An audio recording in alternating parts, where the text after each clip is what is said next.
Now that we have set up the MVC view, it is time to complete the controller action that will handle the request. For that, I'll just go to the home controller, and then in here we have already set up the OpenAPI key. Then we have set up the HTTP client with the OpenAPI key, and if you want, you can just remove the comments from here. Now we need to define the request payload. For that, I'll just type in here var payload is equal to new, and this is going to be an object. The first property is going to always be the model. And we have said that as a model, we are going to use the GPT-4. The second parameter is the messages parameter, and this is an array of objects. So in here, I'll just type object, and then inside here, I'm going to define some items.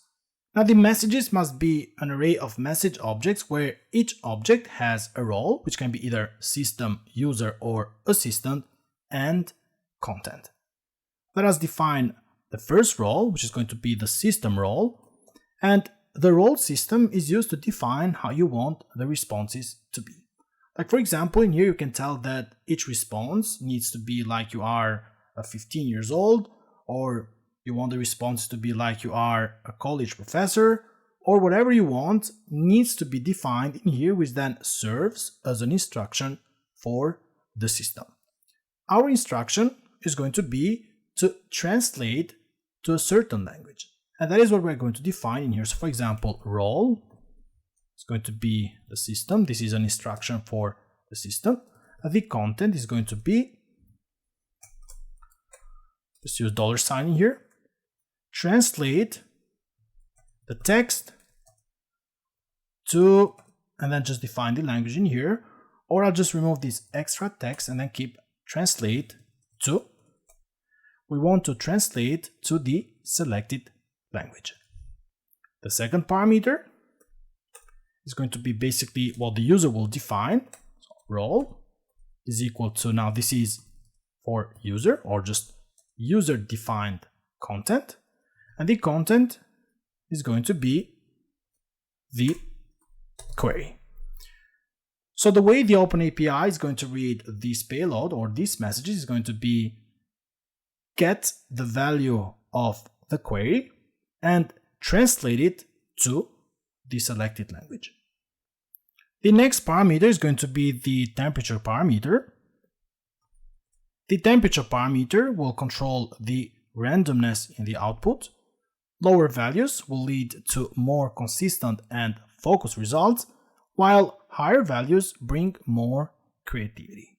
And here I'm just going to set the value to 0, and then the last value is going to be max tokens, and this value or this parameter is used to restrict the length of the output by setting a limit on the number of tokens, which can be words, punctuation, etc.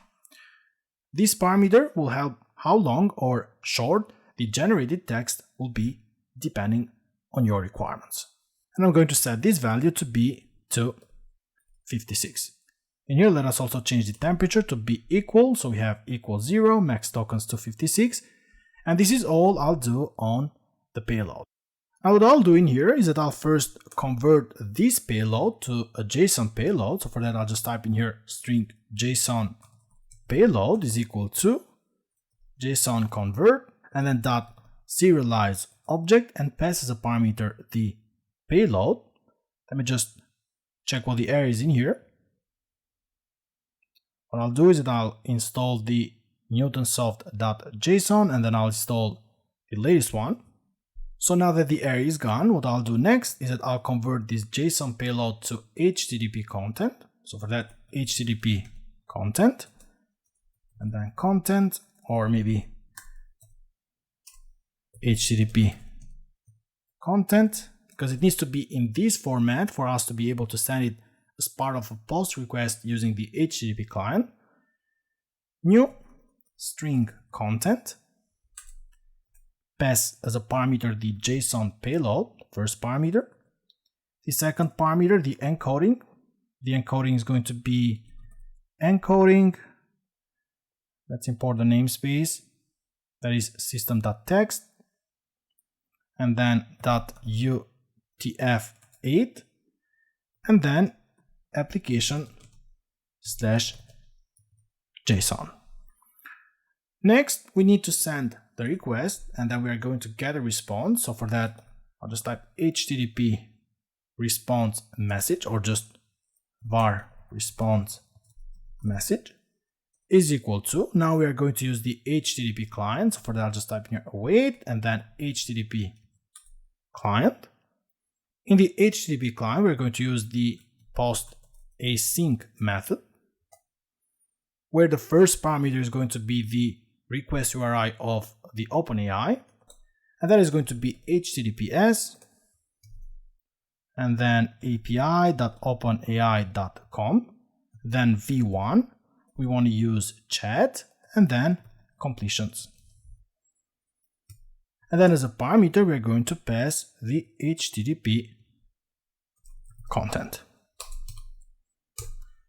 Now, if you want to learn more about the completions, you can just go to the OpenAI documentation, and here you can check everything you need to know about completions.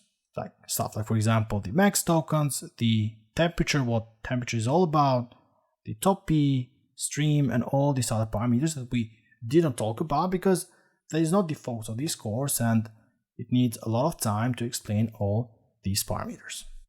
Now in here, the response message is going to be of HTTP response message. If you want, you can convert this to a JSON response. So var response message JSON is equal to, this is going to be response message dot content dot read as string async. Let's also add in here await. So now you'll have it in the JSON format. What I'll do, I'll just change this to view.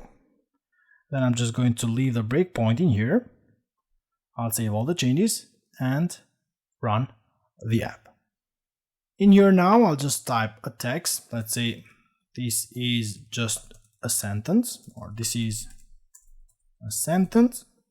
I'll change the language to, let's say, for example, Turkish, and then click translate. Let us check the query. The query is right, and the selected language is Turkish. So now let us see if we get the Open API key. We have the value. Now we set up the HTTP client, we set up the payload. And if you check the payload, let's check the messages. First one, system translate to Turkish, and the role user, this is a sentence. We are converting this to JSON payload and then to HTTP content. And then we are sending a post request using the HTTP client to this API endpoint, which we are going to use to translate the text. We have a response. So now let us go to the next line. And then we have the response message JSON. And if I open this view, you'll see that inside the choices, you have a message. The role is assistant. So basically the assistant responded with this content named bu bir cümle, which means this is a sentence in Turkish, and it means that everything worked as expected. The last step is to now show this response to the view.